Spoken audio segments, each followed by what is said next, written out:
Hello, Buns. Welcome back to Cinnabun Sundays, a weekly video series where we talk about all things bunny. I'm Morgan, Cinnabun's bun mom, and today we are on episode 4 of the How to Get a Bunny series. So if you're new to our channel, for the entire month of May, we have been documenting how to get a pet rabbit from the beginning stages where you're trying to figure out where to get it from, all the way up into setting up for your bunny to come home. So today's episode is all about how to get your bunny to like you, specifically how to bond with your new bunny. Rabbits are prey animals, which means that they are bred to be really wary of pretty much everything. Unlike dogs and cats, who are much more just social creatures, bunnies, it takes them longer to warm up to you. Now, a really big thing that I always try to get across on my channel is that every single bunny is different. I have heard stories of some bunnies coming home and within like a week, they are totally bonded to their owner, letting them hold them and everything. But I can tell you that little Miss Cinnabun here was not like that. The first like 3 months of her living with me, I was convinced she didn't like me. She wouldn't let me touch her. She pretty much just like tolerated my existence. So how did I go from having a bunny that didn't even really care that I existed to having the bond with her that I do now? I am going to give you guys 5 tips on how to bond with your bunny, especially in those early stages when you bring your bunny home, so that you can set yourself up for a lifetime of bunny love. Now, before we get started into the tips, one thing I want to mention is that throughout all of these tips, the closer you can get to their eye level, the better it's going to be for your bunny. Because of that prey animal instinct, anything that towers over them is considered a threat. So as low as you can get to the ground to bond with your bunny, the better. I always suggest laying on the ground, sitting on the ground, so all of these tips that I'm giving you are best done when close to their eye level. Tip number 1 is to slowly introduce yourself to their territory. So in last week's episode of How to Get a Bunny, I taught you guys how to set up that introduction pin. On this channel, we do not believe that bunnies belong in cages. In fact, we really push free roaming as an option.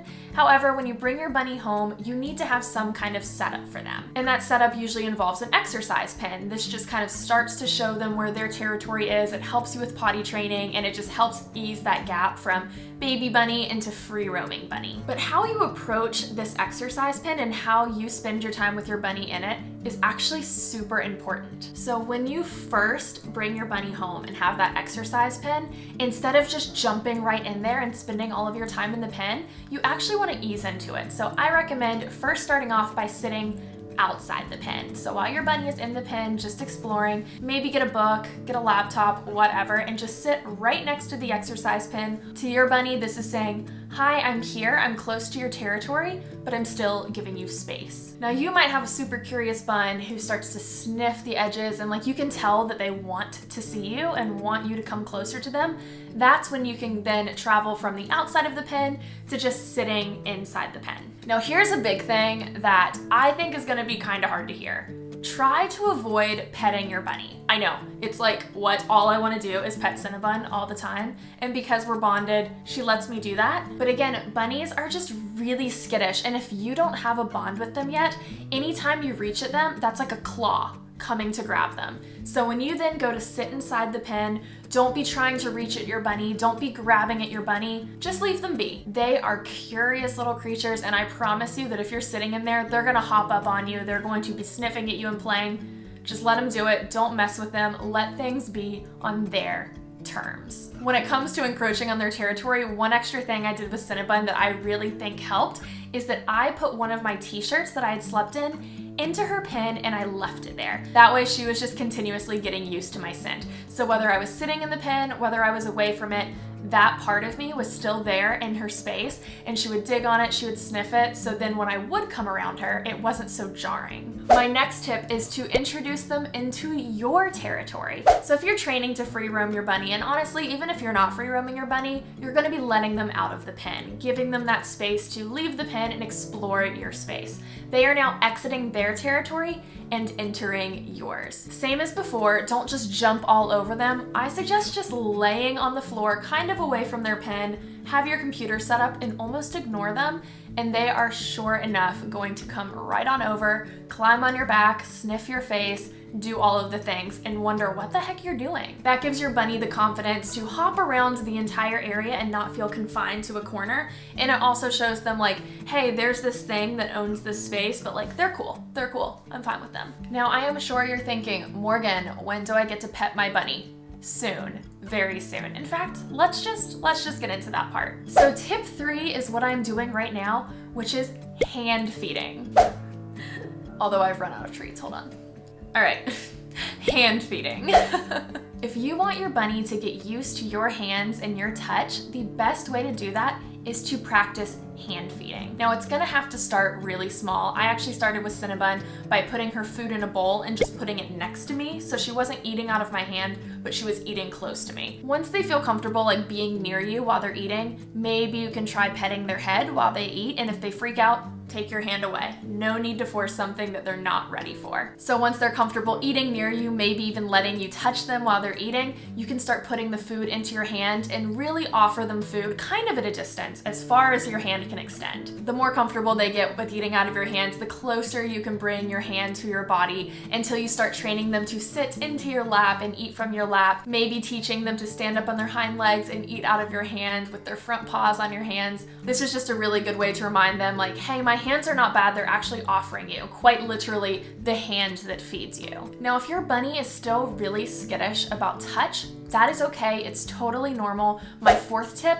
is just to talk to your bunny a lot. You can do a ton of bonding with your bunny without ever touching them. They like to hear noises. They have really big ears, so they're very sensitive to sound.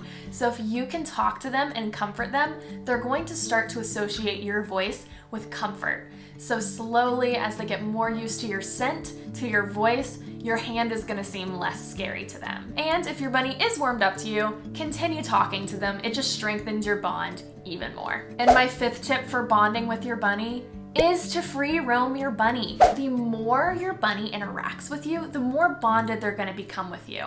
If your bunny constantly lives in a cage, if your bunny constantly lives just in one space, they're gonna become more and more territorial over that space and less likely to wanna invite you into it. But if you remove those boundaries and just open your bunny up to the space that you both cohabitate,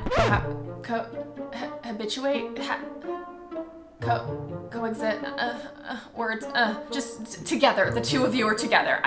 Words are not coming to me today. But if you take down those barriers and really remove the idea of a territory and just open it all up to both you and your bunny living together as one, your bond is going to become so strong. I know that free roaming is scary. If you have questions about how to free roam your bunny, you can click the link in our description to our How to Free Roam Your Bunny video where I lay out all of the detailed explanations there. If you're operating and living together as one, you're going to act as one, and that is where you get that really strong, firm bond. Now, Buns, bonding with your bunny does take time. I said with Cinnabun, I think it took us really 6 solid months to be at a really comfortable level of trust with one another, and that just varies on your bunny. You've got to stay patient, you've got to keep working at it, and don't get disheartened when days don't go the way you want them to, because I promise you that there's something about earning their love that makes it so much more rewarding. So when I see Cinnabun and she hops on my lap and when she kisses my face, I know that she's not going around and doing this to other humans, you know?